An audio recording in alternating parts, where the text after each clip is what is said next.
How to fix the issue with BNY Mellon application. In this video, I will show you how can you easily fix the issue with BNY Mellon application. So without any delay, let's get into it. For that, firstly, you need to go to Google Play Store or Apple Store if you're an iOS device.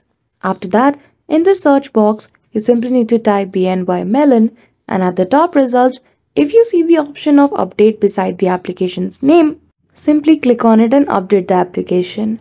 After that, now you need to go to the setting page. So for that, tap and hold on the app icon and click on App Info. Then after, you will be directed to the setting page where you need to choose the option of storage. Then after, click on Clear Cache. Once the cache has been cleared for the application, now it will run smoothly, as sometimes collected cache can affect the performance. After all this step, if your issue is still not solved, you are suggested to uninstall the application. And that's it. That is how easily you can fix the issue with BNY Mellon application. So I hope you found this video helpful. If you did, don't forget to give it a thumbs up and subscribe to our channel for such tutorial. Thank you for watching till the end.